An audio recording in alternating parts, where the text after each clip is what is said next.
मध्य प्रदेश के हृदय अंचल छिंदवाड़ा में जेल बगीचा कॉम्प्लेक्स में, जहां आंगनवाड़ी कार्यकर्ता और सहायिका सीडीपीओ की और संयुक्त मोर्चे की सामूहिक हड़ताल चल रही है।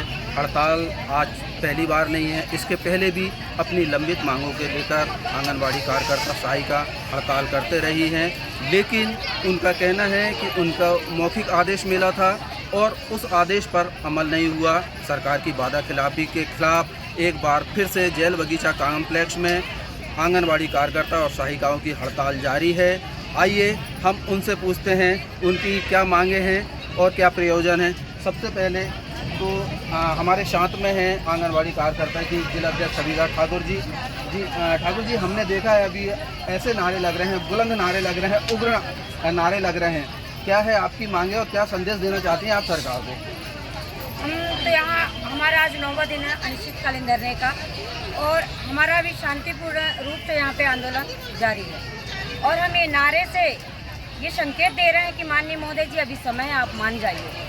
हमारी बहनों का कहना है कि गोली चले या डंडा, लेकिन आंदोलन नहीं होगा ठंडा। जब तक आंदोलन हमारा ठंडा नहीं होगा, जब तक हमारी मांगे पूरी नहीं होती, हम आंगनवाड़ी कार्यकर्ताएं बहुत दिनों से गुहार लगा रहे हैं अपनी लंबित मांगों को।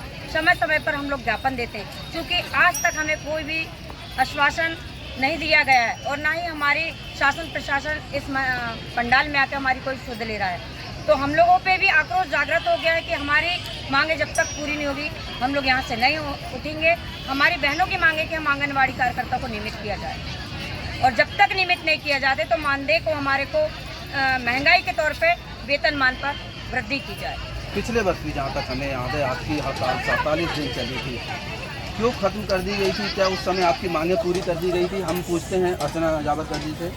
जी, पिछले बार हम लोगों को आश्वासित किया गया था कि आपकी बहुत जल्द मांग पूरी होगी, इसी वजह से हमको हड़ताल समाप्त करना पड़ेगा। किंतु 1 साल हो चुका है, हमारी मांगों पे बिल्कुल ध्यान नहीं दिया गया है, इसलिए मजबूर हो गए फिर हम उसी समय हड़ताल में बैठे हैं। पिछले बार मार्च में बैठे थे, हमने सोचे कुछ कर देंगे, लेकिन इनने हमारे लिए कुछ नहीं करे हैं। तो हमारी बहनों ने फिर से ये निर्णय, सभी लोग ने मिलकर निर्णय लिए हैं कि हम फिर हड़ताल करेंगे। अब आर पार की लड़ाई, अब चाहे वो नोटिस दे दे या फिर किसी को कुछ भी कर दे, लेकिन हमको हड़ताल से नहीं है।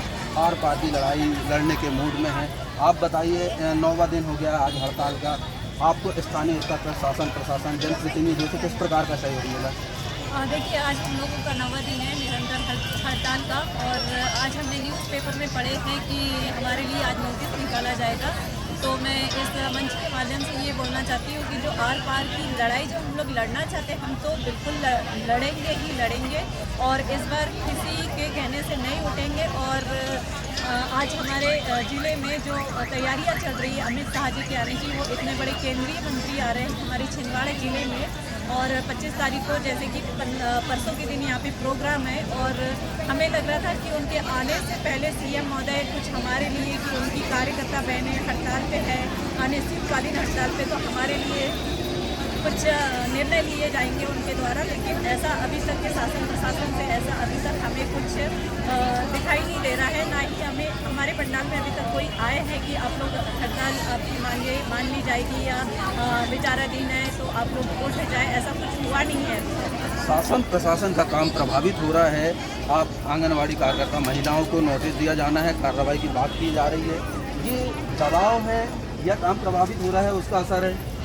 ये कहा जाए वैसे तो दोनों चीज़ है, काम प्रभावित हो रहा है वो भी है और दबाव भी है, क्योंकि जब पूरे देश के गृह मंत्री यहाँ पर आ रहे हैं, उपस्थित हो रहे हैं, तो स्वाभाविक बात है उन पर भी दबाव होगा। तो जब उन पर दबाव होगा तो हम कहते हैं आपने 15 से 20 अप्रैल तक की बैठक क्यों करें?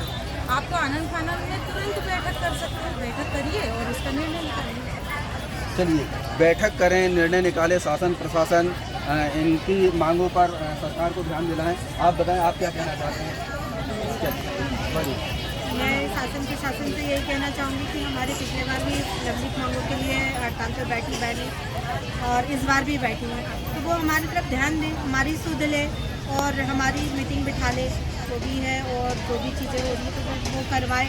और आपका जैसे कहना है कि शासन प्रशासन हमारे ऊपर दबाव डाल रहा है, हमको नोटिस जारी करने की बात कर रहा है, तो बेझिझक वो नोटिस दें, हम उसका जवाब देंगे और काम प्रभावित हो रहा तो होगा ना काम प्रभावित, क्योंकि आंगनवाड़ी बंद है, बच्चों का खाना बंद होगा, बच्चों की जो अनौपचारिक शिक्षा है वो बंद होगी, उनका वजन ग्रोथ जो हम जिस विषय इसमें काम करते हैं तो वो चीज़ वो होगा, तो स्वाभाविक सी बात है कि काम प्रभावित होना ही होना है। तो उसके लिए शासन हमारे से हमको कुछ दे दे और हम अपना काम को फिर से चलाएं।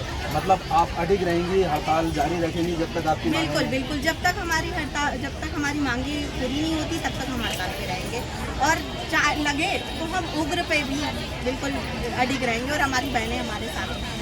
आप जिले का संगठन का नेतृत्व कर रही हैं। बताया जाता है कि मध्य प्रदेश के अन्य जिलों में सबसे ज़्यादा संख्या हमारे छिंदवाड़ा जिले में आंगनबाड़ी कार्यकर्ता और सहायिकाओं की उपस्थित हो रही है। कैसे संबंध बना पाते हैं आप? हमारी बहनों से हम लोग ग्रुप में मैसेज डालते हैं अपनी बहनों को, हमारी बहनें इस चीज़ को कोऑपरेट करती है, और जैसे ही हम देखती हैं कि हमारी जिला अध्यक्ष दीदी का मैसेज आया है और हमने कहा कि कल आना है हमको यहाँ पे अधिक संख्या दिखाना, तो हमारी सारी बहनें आती हैं, क्योंकि ये एक जिला अध्यक्ष की अकेली लड़ाई नहीं है, ये हमारी सारी बहनों की लड़ाई है। और हम लोगों को ये जो नोटिस पेपर में दिया गया कि कल से नोटिस जारी कर दिया जाएगा सेवा समाप्ति का, हमारी बहनों ने जैसे ही पेपर में पढ़ी तो ये चुनौती को स्वीकार करते हुए सारी बहनें पंडाल में आई कि दीदी हम ये चुनौतियों से नहीं डरते, हम आपके साथ हैं और हम सब मिलकर ये लड़ाई को आर पार की लड़ाई लड़ेंगे जब तक हमारी मांगे पूरी नहीं होगी। आर पार की लड़ाई क्या चाहते हैं आप? पिछले समय भी कहना चाहिए आपने 47 दिन हड़ताल की है, आपकी मांगे नहीं मानी गई। आर पार से क्या संदेश है सरकार को? आर पार से ये संदेश है कि पिछले बार जो उन्होंने हमें आश्वासन दिया था तो हमारे आदरणीय है, इसलिए हमने सोचा कि उन्होंने हमारे लिए कुछ अच्छा सोचे होंगे, तो हमने उनकी सहमति पे उन्होंने कहा कि हम आपके लिए बिल्कुल तत्पर निर्णय लेंगे और बहुत अच्छा लेंगे, तो हमको भी ये लगा कि शायद हमारे भाई हैं, हमारे बारे में कुछ सोचते होंगे। हम लोग एक महिला बाल विकास की मुख्य कड़ी हैं और इन्होंने हमारे साथ धोखा किया, धोखेबाजी की और हम लोगों को हड़ताल स्थगित करने पे मजबूर कर दिया गया। निर्णय लेंगे, लेकिन आज तक जब कोई निर्णय नहीं आया तो हमारी बहनों ने भी निर्णय ले लिया है और ये संयुक्त मोर्चा के आह्वान पर पूरे मध्य प्रदेश में ये लड़ाई आर पार की लड़ाई चल रही है। हमारे साथ में और भी महिलाएं हैं, आइए हम उनसे पूछते हैं। आप बताइए आप क्या कहना चाहते हैं? जब तक हमारे को आश्वासन नहीं मिलता, आदेश नहीं मिलता, तब तक हमारी हड़ताल जारी रहेगी। ये तो इनका हड़ताल बंद नहीं करेंगे जब तक। आप क्या कहना चाहते हैं? मैं भी चाहती हूँ कि जब तक हम लोग की मांगें पूरी नहीं होगी जब तक हम यहाँ से नहीं उठेंगे।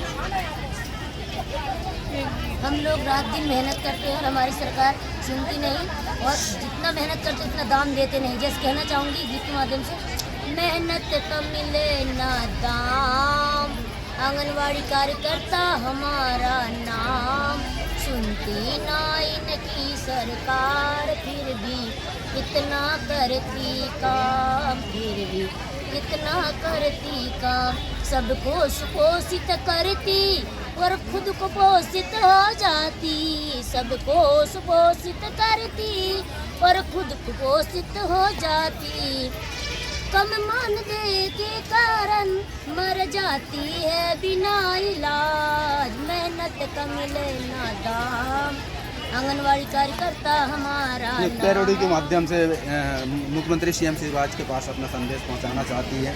अब लंबे समय से हर बार हमने देखा कविता ठाकुर जी के साथ में अर्चना जावड़कर जी के साथ में मतलब करते आ रही हैं और आप संगठन में सक्रिय भूमिका निभा रही हैं। क्या लगता है आपको कब तक आपकी मांगें मान ली जाएंगी? देखिए, हम तो ये कहना चाह रहे थे कि जैसे 2 साल हो रहा हमारी लड़ाई को, लेकिन सीएम महोदय से कोई निर्णय नहीं आ रहा है। और आप बताइए इस महंगाई के दौरान में हमारी क्या गलती है? इसमें महंगाई भी तो वो बढ़ा रहे हैं, उन्हीं का फर्ज है कि वो भी हमारे मानदेय में वृद्धि करें। और हम तो एक तरफ उससे महंगाई से गैस सिलेंडर देख रहे हो, सारी चीज़ें, सब चीज़ों में टैक्स लगते जा रहा है, लेकिन हमारे मानदेय के बारे में तो सीएम महोदय नहीं सोच रहे हैं। मतलब परिवार नहीं चल रहा है आपका जितना मानदेय है आज की महंगाई के दौर में? जी हाँ, आप मार्केट जाते हो तो आपके एक दिन में कितना पैसा खर्च हो जाता है, कितना आप ही बताइए। चलिए आप बताइए, मुख्यमंत्री सीएम शिवराज जी चौहान जी महिलाओं के लिए, लड़कियों के लिए, पुरुषों के लिए ढेर सारी योजनाएं लेके आ रहे हैं। अभी लाडली बहना योजना चालू की है, लाडली लक्ष्मी योजनाएं चालू की है, उसके बाद भी मतलब ये कहानी निकल कर सामने आ रही है जैसे कि सभी लोगों के लिए ला रहे हैं हमारे सीएम महोदय जी ना, तो मैं ये मंच के माध्यम से कहना चाहूँगी कि हम कार्यकर्ताओं के लिए क्यों नहीं, हम भी तो उनकी बहना है ना, हम भी तो उनके लिए काम कर रहे हैं ना। जो योजना वो निकाल रहे हैं तो हम उनकी योजना को लोगों की तक पहुंचा रहे हैं, तो हमारे लिए क्यों नहीं। जो 2018 में हमारा जो मानदेय बढ़ा है तो उनने 1500 रुपये वो भी नहीं दिए हमको।